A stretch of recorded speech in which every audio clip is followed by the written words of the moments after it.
Gracias por dar tu testimonio.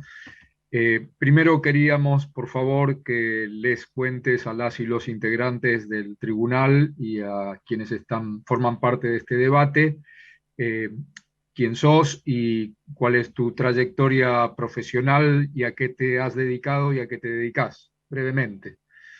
Bueno, perfecto. Yo soy formada en la Universidad de Buenos Aires como licenciada en Antropología Social. Después tengo un diploma de maestría en la Universidad Federal de Río de Janeiro, también en Antropología Social, y un doctorado en Antropología Social en la misma institución. Y mi formación se completa con un postdoctorado en la École Normale Supérieure de París. eh, y bueno, esa es mi trayectoria. Y esta reconstrucción virtual que vamos a presentar, que voy a presentar hoy en esta ocasión, se vincula con un proyecto de investigación y de extensión que se inició en la Universidad de General Sarmiento, que contó con fondos de la Secretaría de Políticas Universitarias, de la propia universidad, y que también se vinculó con profesionales del área del diseño y la programación que están en la Universidad de Buenos Aires, en la Facultad de Arquitectura y Diseño. Bien, y nos podrás contar cuál era el objetivo, cómo se elaboró, quiénes participaron, qué fuentes tomaron, es decir, que cuentes el contexto en el que se da este trabajo. Sí, perfecto. Yo quería hacer esta declaración testimonial en un primer momento presentándoles el dispositivo virtual y haciendo un recorrido breve de ese espacio en 10 minutos. Y en un segundo momento quiero referirme a los métodos y las técnicas que se usaron en la realización de este dispositivo virtual. Querría pedirle que me confirmen si se está viendo bien la imagen. Sí, doctora, se ve perfectamente la imagen y proceda a abrir Perfecto. de la Bueno, manera descrita. Gracias. este plano entonces nos muestra la superficie comprendida por el centro clandestino El Campito. Esa superficie es la que está delimitada por la línea de color siena más gruesa, ¿sí? Y hay unas líneas punteadas menores, también en celeste color siena, que delimitan el espacio que nosotros reconstruimos dentro de todo el espacio comprendido por el centro clandestino del Campito. Es decir, que por fuera de estas líneas punteadas donde había una zona boscosa, una cancha de fútbol, ese espacio nosotros no lo reconstruimos. Lo que sí está reconstruido es todo este espacio comprendido por la línea punteada y donde es el lugar donde se localizan todas las edificaciones vinculadas al espacio de detención de personas secuestradas. Si uno recorre el camino central, se puede ver que saliendo del perímetro del centro clandestino, había una tranquera, había una zona de basural, y por último, arriba a la izquierda, estaba el acceso a la pista clandestina, donde los testimonios que nosotros tomamos indican que partían desde allí los vuelos de la muerte. Dentro del perímetro que les acabo de detallar con esta línea punteada, también hay que hacer otra distinción. Es la distinción entre los espacios que aparecen en color siena, que son los edificios que nosotros reconstruimos internamente, y los otros espacios en color gris que están reconstruidos solamente desde su exterior. Entonces, ese es un primer criterio para conocer las características del trabajo que nosotros realizamos. Ahora voy a pasar a una siguiente imagen que tiene como propósito mostrar la importancia de contar con esta herramienta que nos permite recorrer el espacio del centro clandestino. Esta foto que estamos viendo en este momento muestra el lugar del Campito hoy en día, ¿no? Fue tomada por mí en un recorrido que hice en el año 2018, 2017, y esto es lo que encontramos si realizamos una visita en el lugar.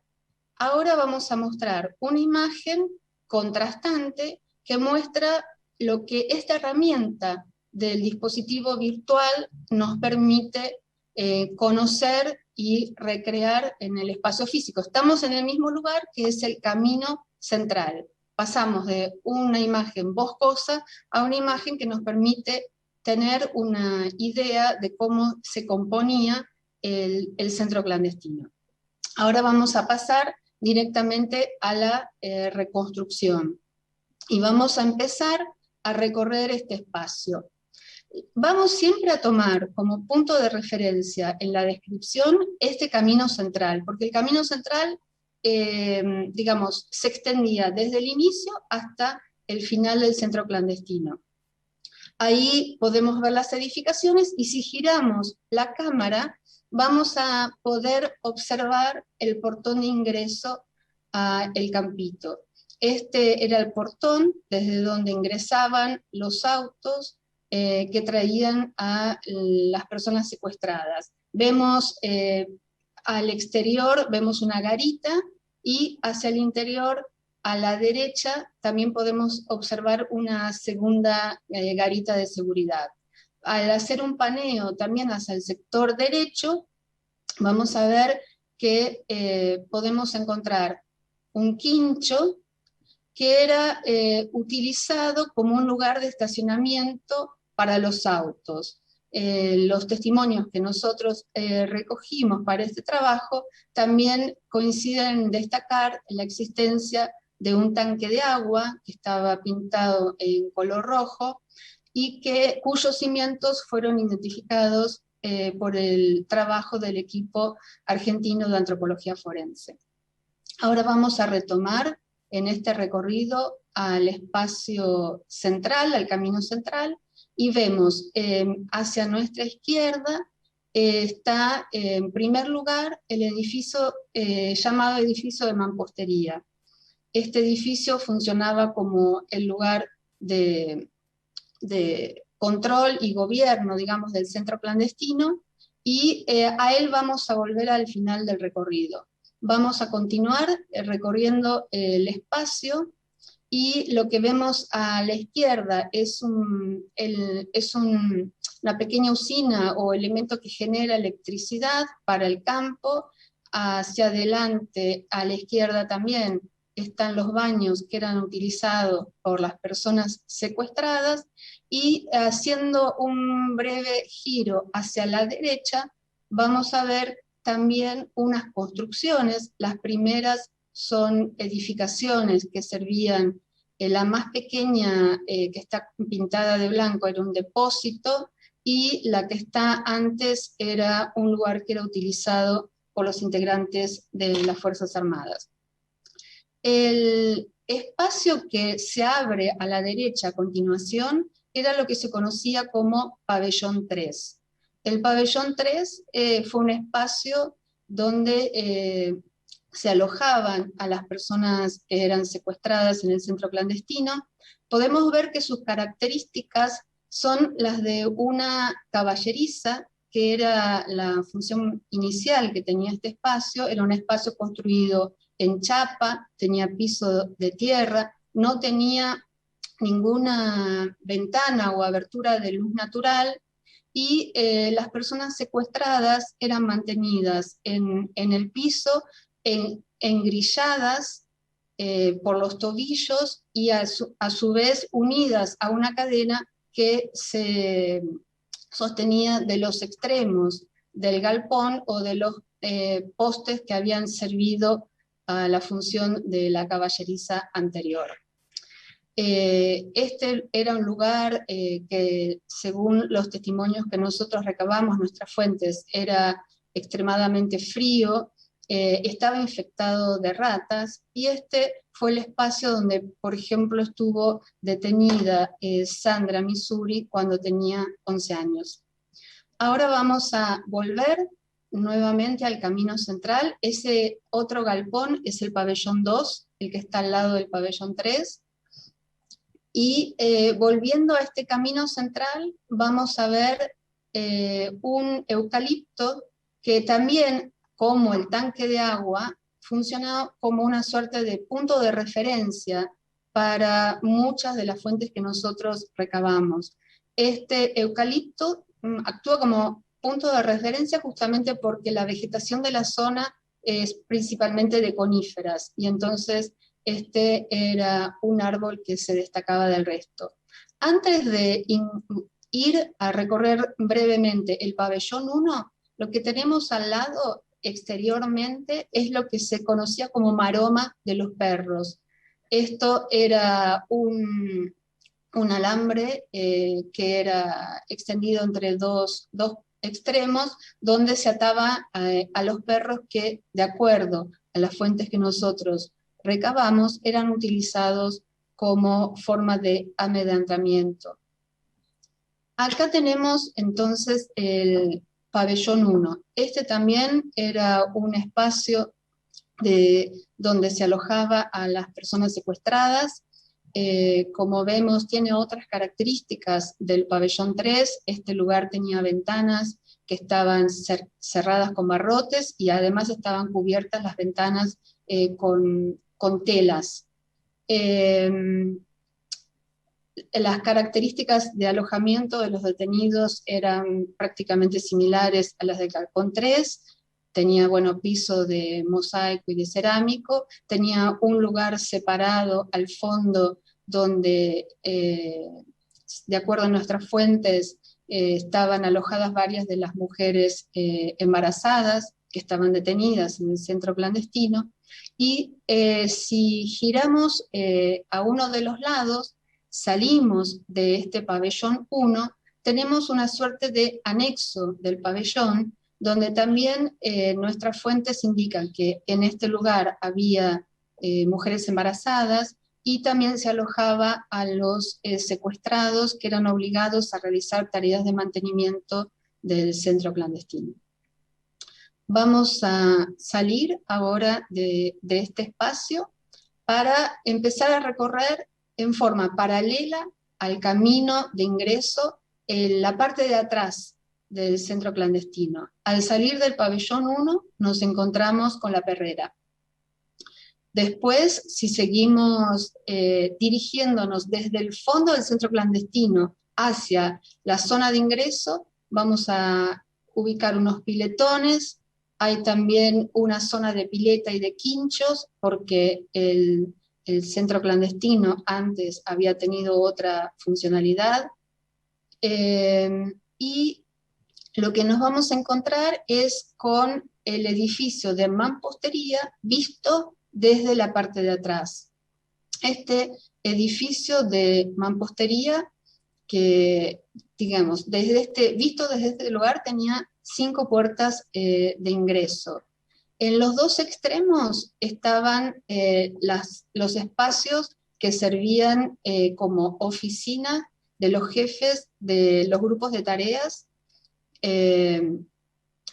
Perdón, en este extremo izquierdo estaba la sala de interrogatorios, que era utilizada por el jefe del grupo de tareas 1, y a su lado estaba la oficina que él utilizaba. Si nos vamos al otro, hay una bandera, bueno, de PRT, porque los testimonios que tenemos dan cuenta de que fundamentalmente eran trasladados allí quienes formaban parte de agrupaciones de la izquierda. Y acá en el lado derecho tenemos en la primera puerta nuevamente la sala de interrogatorio del jefe del grupo de tareas 2 y la oficina. Si vemos la sala de interrogación, vamos a ver que contiene 2 elementos característicos que fueron recabados en trabajo de investigación, que era, bueno, las camas metálicas llamadas parrillas y la picana eléctrica. Vamos a salir ahora de esta sala para dirigirnos a la oficina del jefe del centro de clandestino del Campito. Esta era su oficina, había un teléfono, había una grabadora, eso nos lo recabamos a partir de los datos que obtuvimos en las fuentes testimoniales, y esta oficina nos permite conducirnos al resto del edificio de mampostería, donde llegamos acá a una zona de comedor. Esta zona de comedor era usada también como zona de reunión, de trabajo, y a los extremos, a los costados, tenemos por un lado un baño y una heladera, una cocina a la que se tenía acceso a través de una pequeña ventana, porque el ingreso a la cocina se hacía desde el exterior. Si giramos nuestra mirada al otro extremo del espacio, encontramos la sala de radio, donde había una radio que se utilizaba para comunicar al Campito con el resto de Campo de Mayo.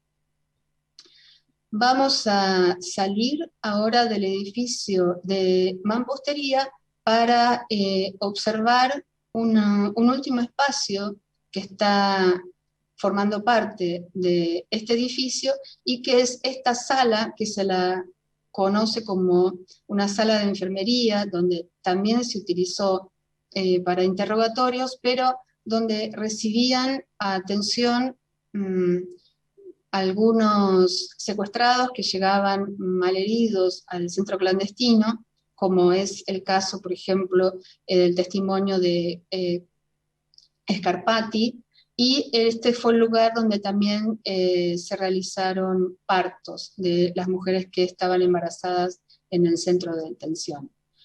Saliendo de esta sala, volvemos al camino y volvemos al punto inicial de nuestro recorrido. Este es un recorrido rápido, que tenía como propósito ubicarlos en el espacio, y ahora para terminar mi declaración querría referirme a la modalidad a través de la cual se llegó a este resultado, o sea, cómo fue el trabajo de investigación que se llevó adelante para poder tener esta reconstrucción. Es importante decir en primer lugar que esta reconstrucción virtual tiene un valor en términos de que reúne en un espacio y a través del uso de una tecnología muchos datos que ya estaban dispersos y fragmentados en el testimonio de muchos de los sobrevivientes. Entonces, a partir de la reunión de esa cantidad de datos, podemos generar una herramienta que nos permite conocer y recorrer el espacio del centro clandestino. En un segundo lugar, esta herramienta también permite corroborar los testimonios de las víctimas y los sobrevivientes, en términos de que al unir sus referencias al espacio, vamos reconociendo que esos relatos se replican unos a otros, y esos datos son los que nos permitieron reconstruir el centro clandestino, reconstruir los espacios, ¿no?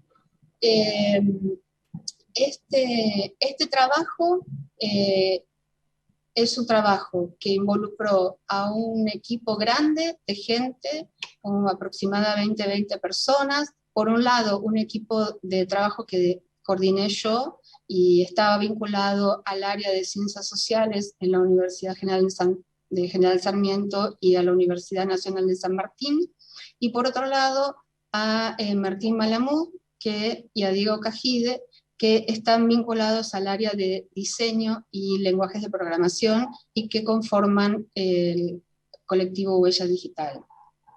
Voy a mostrar rápidamente que este equipo, digamos, dividió las tareas y realizó, bueno, una investigación, un relevamiento documental, entrevistas, podemos seguir pasando, y una cantidad de personas trabajaron en el relevamiento de las fuentes. En lo mismo, si tenemos consideración el equipo de huella digital, entonces hay personas que trabajaron en la realización de este dispositivo en 3 dimensiones, otras personas que trabajaron en programación, en el diseño web y en la realización también de las entrevistas, etc. Ahora quisiera detallar un momento la manera en que nosotros realizamos este trabajo. Este trabajo se hizo en 3 etapas.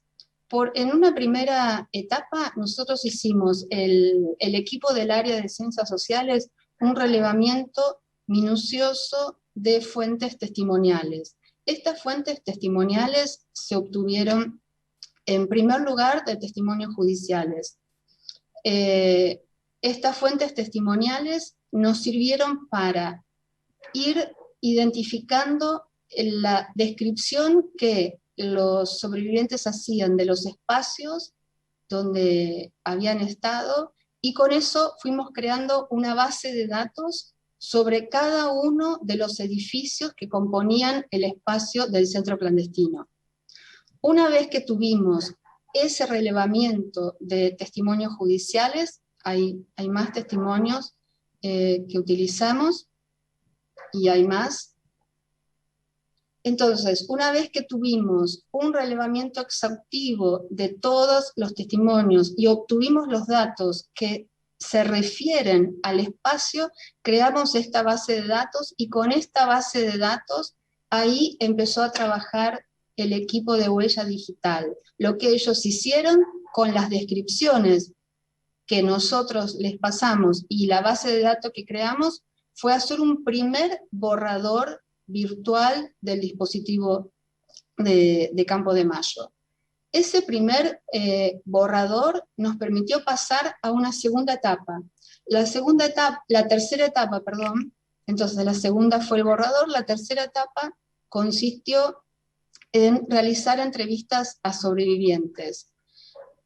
Lo que nosotros hicimos fue una aproximación progresiva, mostrándoles a los sobrevivientes los primeros borradores del dispositivo que ustedes vieron, de manera de ir ajustando detalles hasta llegar a la versión final, que es la que acabamos de presentar en este momento. Entonces, hubo una aproximación gradual, y la consistencia de este trabajo se funda en el hecho de haber tomado testimonios que fueron tomados en ámbito judicial, y haber utilizado recursos y técnicas de investigación propias de las ciencias sociales. En este sentido, lo que quiero decir es que hicimos un relevamiento, cruzamos fuentes, cruzamos los testimonios en sede judicial con los testimonios que también recabamos de otras fuentes. Ahora voy a mostrar cómo, bueno, me voy a detener un segundo acá también, fuentes audiovisuales y también los testimonios que nosotros recabamos. Del cruce de todas esas fuentes, nosotros pudimos construir una representación visual de lo que integró el centro clandestino. También, por supuesto, hubo otras fuentes documentales muy importantes. Volver para atrás, por favor. Una de ellas, por ejemplo, son la información con las medidas de los cimientos de los edificios que el equipo argentino de antropología forense nos facilitó. Esos datos fueron fundamentales para poder reconstruir en forma realista los espacios, y bueno, y también mapas aéreos, la inspección ocular realizada por CONADEP y distintos tipos de documentos. También, ahora vamos a pasar a la siguiente imagen, Utilizamos testimonios en archivos que están disponibles en archivos audiovisuales con memoria abierta, otros testimonios que están disponibles en fuentes bibliográficas, y por supuesto los testimonios que nosotros mismos recabamos. Bueno, para finalizar esta declaración, quisiera entonces destacar la consistencia y la solidez del trabajo que involucró 2 años de relevamiento de datos e involucró un equipo de unas 20 personas y el uso también de técnicas y métodos tanto de las ciencias sociales como propias de los lenguajes de programación y diseño. Bien, Bueno, Virginia, yo termino por acá. Bien, gracias. Te hago algunas preguntas y después Claro. seguramente alguna de las partes también. ¿En qué año o en qué años fue hecho y en qué año fue finalizado? Y si Perfecto. también podés aclarar en qué momento en el tiempo, si se puede situar, en qué momento le es mostrado esto a sobrevivientes y si recordás a quiénes les fue mostrado y qué observaciones te hicieron antes del trabajo final. Sí, bueno, el trabajo, el proyecto se inició a fines del año 2015 y el trabajo de relevamiento de datos terminó a mediados de 2017. Durante el 2017 el equipo de Huella Digital fue haciendo estos borradores, ¿no?, del dispositivo y fueron elaborando, fueron trabajando en la versión final, que se obtuvo en el año 2017. Fue compartido en línea, digamos, en marzo de 2018. Las entrevistas se hicieron en el año 2017, 2016 puede ser también, porque no fue una entrevista por sobrevivientes, sino que fueron varias, para mostrarle los avances y que nos pudieran, digamos, también dar un retorno de los avances de nuestro trabajo. Las personas que entrevistamos fueron Griselda Fernández, Iris Avellaneda, Héctor Rato, Oscar Comba y Gregorio Díaz. ¿Tuvieron en cuenta proporciones, distancias, alturas y si es que la respuesta es sí, cómo calcularon o estimaron esas distancias? ¿Cómo se trabajó eso? Bueno, en primer lugar, como mencioné anteriormente, la dimensión de los galpones y los edificios fue proporcionada por los datos que dispone el equipo argentino de antropología forense, que hizo excavaciones en el lugar y ellos encontraron los cimientos de estos edificios. En relación a la altura de los edificios, bueno, varios de los sobrevivientes que estuvieron en el centro clandestino y que nosotros entrevistamos recorrieron el espacio sin estar tabicados en distintas oportunidades y por distintos motivos. Entonces ellos pudieron darnos una información muy detallada que se complementó a la información que ya existía y constaba en las declaraciones testimoniales en sede judicial. Lo que me parece muy importante tener en cuenta respecto de este dispositivo virtual es que el dispositivo no trae datos nuevos, sino que lo que hace es, a partir de datos preexistentes que constan en los expedientes judiciales, los reorganiza en función de otro objetivo, que es recrear el espacio. ¿Sí? Es decir, esos datos están, pero dispersos, porque el objetivo de quien los lee es distinto al objetivo que tuvimos nosotros, ¿no es cierto? Nosotros nos propusimos recrear ese espacio porque ese espacio no existe más físicamente, y ese fue el criterio que nos permitió reorganizar el sentido de los datos que ya están disponibles, ¿sí? Entonces, reorganizamos agrupamos descripciones dispersas y fragmentadas con un único objetivo, que era tener la posibilidad de recorrer virtualmente el centro clandestino. Dos últimas cuestiones de mi parte. Si bien lo vi en la lectura original y lo veo ahora, preguntarte si se tomaron en cuenta sentencias de los tribunales y si el equipo que hizo este relevamiento ha estado presente en audiencias públicas de los juicios de Campo de Mayo. Sí, nosotros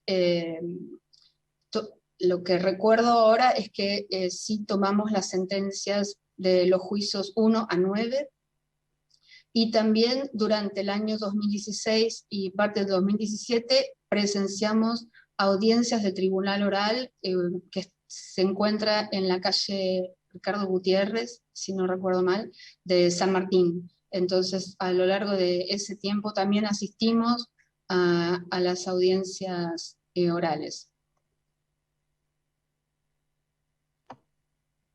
Bien, Virginia, más allá de que ahora por ahí el presidente habilita a otras partes a preguntar, yo desde ya de antemano reviso mis apuntes, pero desde ya agradezco a vos y al equipo que hicieron este trabajo enorme. Gracias.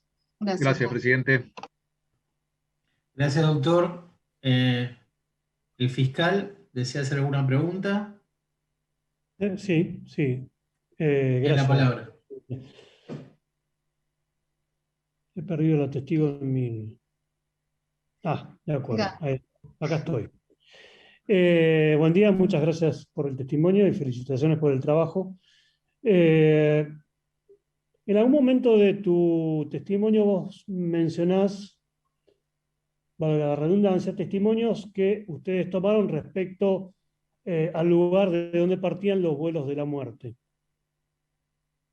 ¿Vos te acordás quiénes son esos testigos que se refirieron a los vuelos? Bueno, como este trabajo fundamentalmente ocupó en mi agenda durante el 2016 e inicios del 2017, yo sinceramente he perdido un poco ese detalle. Lo que sí puedo decir es que no estaba presente en una declaración. Me gustaría poner de vuelta la imagen de las fuentes, de los testimonios en sede judicial que utilizamos, porque son más de 40. Yo lo que puedo hacer es buscar en mi base de datos y aportar ese dato puntual en otro momento para el tribunal. No quiero mencionar a ninguno por miedo a equivocarme. Lo que estoy sí seguro y recuerdo muy bien que era una referencia continua a los vuelos de la muerte, en el sentido de que se escuchaba el ruido de los aviones en determinados horarios, se escuchaban también vuelos de helicópteros, y se sabía, bueno, que había secuestrados que eran trasladados. Perfecto. En la lista de testimonios judiciales que estaba mostrando recién, aparece una persona de apellido Haidt, pero no hace referencia, digamos, a ningún testimonio en particular. Eso es... Sí, porque mi base de datos está organizada con otro criterio, el doctor García Berro. Entonces, la verdad que lo que hice ayer fue ver si yo podía reconstruir esa base de datos con un criterio que fuera más apropiado a la declaración en un tribunal. Y en algunos pequeños testimonios no lo pude reconstruir, tendría que volver a los cuadernos de notas y al archivo que tengo para ver puntualmente ese caso, y le pido mil disculpas, no tengo cómo responder. Si es necesario, lo puedo aportar en un momento posterior. Bien. En algún momento de esta recorrida, virtual que hicimos, indicaste un lugar donde se estacionaban los vehículos. ¿En algún momento tomaron conocimiento qué clase de vehículos se dejaban en el lugar? Lo sé en forma un poco genérica. Eran vehículos que se decían que eran robados, que no tenían patente, y también se hizo mención a un jeep en el cual se trasladaba la comida que venía de instituto en Palomar, ¿cómo se llamaba? El instituto militar que estaba en Palomar y llegaba al campito y era distribuida por los cabos entre las personas que estaban secuestradas. Bien, te hago otra pregunta. ¿En algún momento se mencionó la existencia de un vehículo tipo Carrier? Sí. Puede ser, pero sinceramente como no lo recuerdo en este momento. Yo terminé esa investigación en aquel momento y no la retomé después, porque mi trabajo de investigación tiene otros temas, así que puedo buscarlo en la base de datos y también aportarlo. Bien. También mencionaste un lugar como una perrera. En algún momento alguno de los testigos mencionó la existencia de perros. Sí. ¿Y quiénes eran las personas que manejaban esos perros? Bueno, me acuerdo bien del testimonio de Gregorio Díaz, que se refiere a la perrera. Dice justamente que los perros se usaban para asustar. Y hay un testimonio también que dice que uno de los detenidos, uno de los secuestrados, a veces era obligado, digamos, a cuidar de los perros. La perrera estaba dividida, según las fuentes que recabamos, en 3 espacios. Un espacio era como una suerte de veterinaria, otro espacio se usaba para el alojamiento de la persona que se ocupaba de esos perros, y un tercer espacio estaban los perros, las crías, etc. Después también recuerdo que en la lectura de los testimonios aparecía la idea de un perro que había sido traído desde Tucumán, que había participado del operativo Independencia y lo habían traído ahí a Campo de Mayo. Y después hay distintos testimonios que refieren a que eran perros de raza policía alemán, creo que se llaman. Algunos lo llamaban manto negro. Ovejeros alemanes deben ser, sí. ¿Cómo? Ovejeros alemanes deben ser. Eso, perdón, sí, ovejeros alemanes, exacto. Ajá. Gracias. Bien, y finalmente, en el primero de los gráficos que se exhibieron, hay entre la pista que está allí señalada y la tranquera hay un camino. Ese camino se pudo efectivamente reconstruir, en un camino que efectivamente existía al momento de los hechos.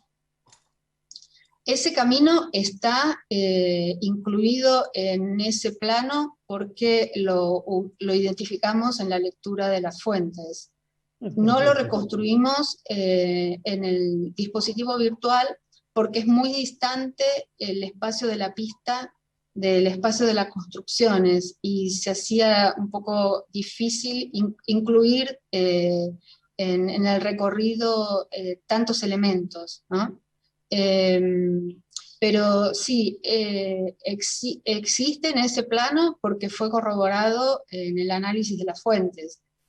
Tanto el camino de ingreso, el camino que atraviesa el campo, el centro clandestino, y el camino que va hasta la pista de aviación, como era en ese momento, donde estaba en ese momento. Bien, nada más, señor presidente. Gracias, muy amable por su testimonio. Gracias, doctor.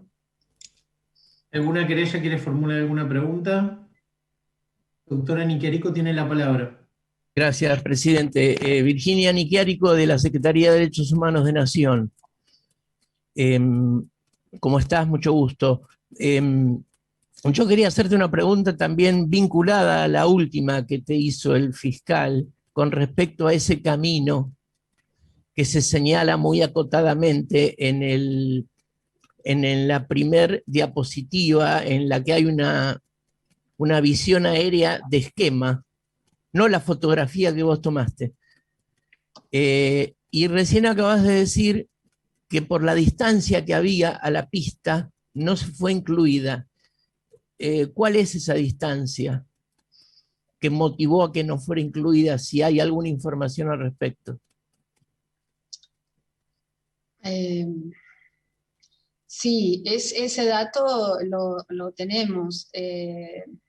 Lo que pasa es que la verdad que al revisar un poco las fuentes para mi declaración de hoy, yo me concentré más en lo que nosotros sí realizamos, que fue la reconstrucción de los edificios que sirvieron para la interrogación de secuestrados o el alojamiento de secuestrados. Tengo una vaga idea, pero no querría, sinceramente, decir algo que no recuerdo con precisión y le pido disculpas. No, está perfecto, entiendo que va más allá del objetivo preciso. Está perfecto, gracias, presidente. ¿Usted, doctor? ¿Alguna otra de las querellas quiere formular alguna pregunta? No, señor presidente, solo agradecerle a Virginia el testimonio y felicitarlo por el trabajo. Muchas gracias. ¿Las defensas quieren formular alguna pregunta? No, señor presidente. Doctor Tripaldi tiene la palabra. No, señor presidente. Gracias, doctor Ibáñez. Hola, buen día, doctora. No sé si me ve y si me escucha bien. Sí, perfecto. ¿Qué tal? Buen día. Solamente si recuerda, hace unos instantes dijo que hubo un testimonio de un detenido que era obligado a cuidar a los perros. ¿Recuerda cuál era ese testimonio? Sí, creo que es el de Gregorio Díaz. ¿Le comentó en qué consistía ese cuidar a los perros? No, ese es un testimonio en sede judicial, no fue el testimonio que nosotros recabamos en forma presencial, oral. Pero del cuidado. Sí, no es algo que nos comentó, nosotros no, en el momento, las varias veces que lo entrevistamos no hablamos de ese punto, pero sí lo encontré en los datos que tengo. Y sí, eso lo revisé y vi que fue Gregorio el que mencionó que uno de los detenidos en algún momento que estuvo en el centro clandestino había sido conducido a cumplir esa tarea de cuidado de los perros. Ah, no era Gregorio Díaz, sino una persona distinta a él. Exacto. Bien. Esto de que un testimonio habla de un perro traído desde Tucumán del operativo Independencia, ¿recuerda de dónde vino ese dato? No, lo tengo en mi base de datos, pero no lo recuerdo en este momento. Entre las fuentes, ¿se encuentra el testimonio del ex sargento Ibáñez?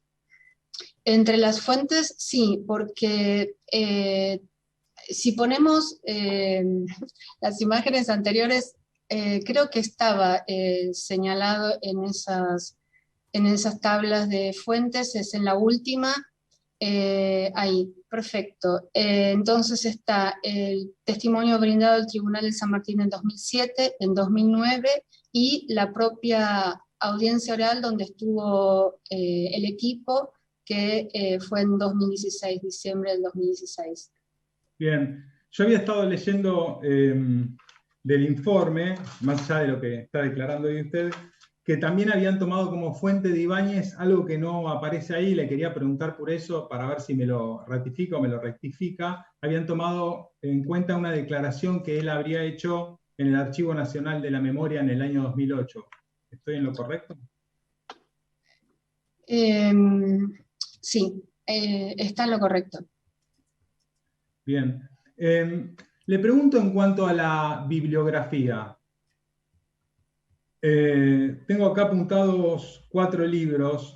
Quería preguntarle, bueno, si efectivamente se usaron como bibliografía para el trabajo que hoy presentó. Uno es un libro escrito que se llama El honor en el banquillo por el doctor Aniquiarico. Sí. Camposanto de Fernando Almirón. También. Capucha a capucha de Bernasconi. Sí. Y el último, Recuerdos de un soldado conscripto de Cañolo. Sí. Bien. Y algunos artículos que él publicó también en revistas. No me acuerdo si lo dijo. Esto fue presentado, si no se lo pregunto más fácil, en el año 2018, ¿puede ser? En el 2018 sí, fue presentado en el sentido de que estuvo disponible para su uso, consulta, en la web. Ah, perfecto, perfecto. No sé si llegué a leerlo en la lista, porque me pasó un poco rápido, pero quería saber si también participó el señor Miguel Fernández Long. No, entrevista, no, porque no es sobreviviente del... No, perdón, no, venía en los agradecimientos. Sí, bueno, muchísima gente nos facilitó desde materiales, contactos, bueno, sí, es muy grande la lista, no hice referencia acá porque no me pareció pertinente. Perfecto. Pero esas imágenes que nosotros presentamos, que yo presenté de las fuentes, las podemos enviar ahora mismo, si tuvieran interés en chequearlas o en tener un detalle mayor. El material que está incorporado al expediente está claro, eso, está bien. En un momento usted dijo que según datos recabados pudieron recrear la ubicación de quien sería el jefe del centro clandestino de detención. ¿Recuerda cómo vino ese dato? No, sinceramente no lo recuerdo. Y el dato... Lo que sí me interesa decir es que el dato no es un dato único, porque lo que nosotros hicimos fue cruces de fuentes para siempre confirmar los datos. No un único dato, sino necesitamos la reiteración del dato para que pudiera ser incluido en la reconstrucción. En el trabajo escrito que acompaña la reconstrucción, ¿dice cuál es la fuente de cada una de estas situaciones, ¿no? De esto de la oficina del jefe estaba en tal lado, o es algo parte del trabajo que no queda documentado cada pedacito de la reconstrucción? No, nosotros lo tenemos eso en la base nuestra de datos, que es muy grande, sí, lo tenemos.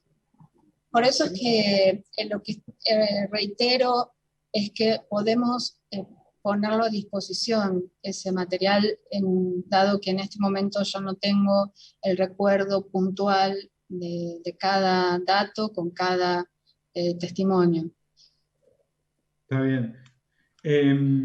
La ubicación de la sala de radio y el hecho de que esa sala de radio se comunicaba el campito con el resto del Campo de Mayo. ¿Se acuerda por casualidad de dónde provino?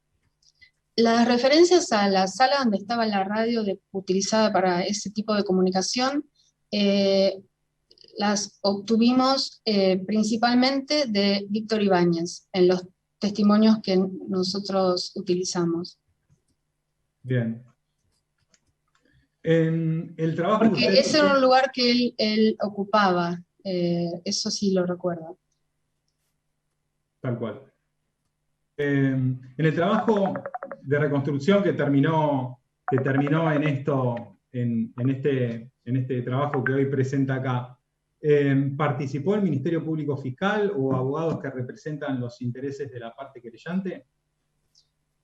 No participaron porque este es un trabajo cuyo espíritu era el de hacer un trabajo de extensión y de investigación.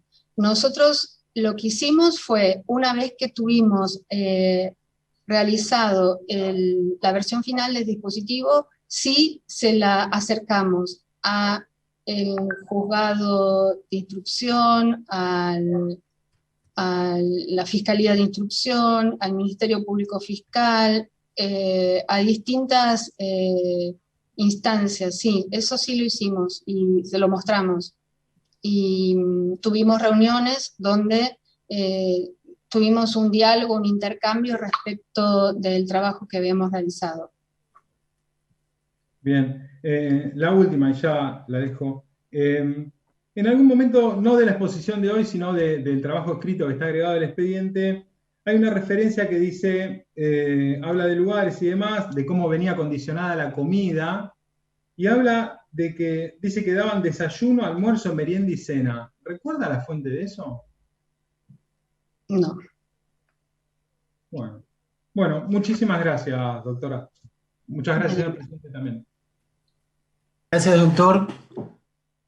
Doctora, queda una pregunta del doctor Nani Chierico. Sí. Hola. Sí, gracias, presidente. Virginia, me surgió una nueva pregunta a partir de las últimas respuestas que acabas de dar. Si tuvieras como integrante importante de la realización de este proyecto que determinar cuáles fueron las fuentes más importantes para arribar a la producción final de este trabajo, ¿podrías describir cuáles fueron? Bueno, las fuentes más importantes son todas las declaraciones que aparecen en el testimonio en sede judicial, que son las que mostramos anteriormente, y también las entrevistas que hicimos con los sobrevivientes. Muy bien, muchas gracias. Eso quería saber solamente. Gracias, presidente. Doctora Nani Chierico, ¿alguna otra pregunta? Doctora, ¿desea agregar algo más? No hay más preguntas. Sí, quisiera agregar algo más, que justamente las preguntas de ustedes y la realización del dispositivo tienen como propósitos distintos, ¿no es cierto? Yo puedo hablar mucho de los datos del espacio, y en este momento que he pasado tanto tiempo sin necesariamente acordarme dato por dato del testigo, porque la finalidad de todo ese relevamiento era justamente poder reconstruir algo que no está visible, ¿no es cierto?, que fue destruido. Y la importancia que tiene ese trabajo es no solo de restituir ese espacio, sino también de corroborar mucho de lo que los testigos fueron diciendo a lo largo de tantos años, porque lamento no poder tener el recuerdo puntual. Si esta audiencia hubiera sido en 2016-17, hubiera tenido otro tipo de respuesta de mi parte, pero si bien esa corroboración puntual de un dato, un testimonio, no lo puedo hacer, lo que la reconstrucción muestra, por la fuerza de la reiteración de los datos, es que las declaraciones de los testigos, bueno, tienen veracidad, ¿no? Son verdaderas porque contribuyen también a poder reconstruir el espacio, que no es poca cosa, ¿no? Y eso es posible justamente por la cantidad de referencias y testimonios que se recabaron, y de referencias y testimonios que al cruzarlos, ¿sí?, se verifica la validez de la declaración de los testigos. Muy bien, doctora, quedó claro. Le agradecemos mucho su colaboración. Concluyó su declaración. Se puede desconectar. Que tenga un buen día. Bueno, perfecto. Muchas gracias a todos y que tengan un buen día. Gracias, buen día.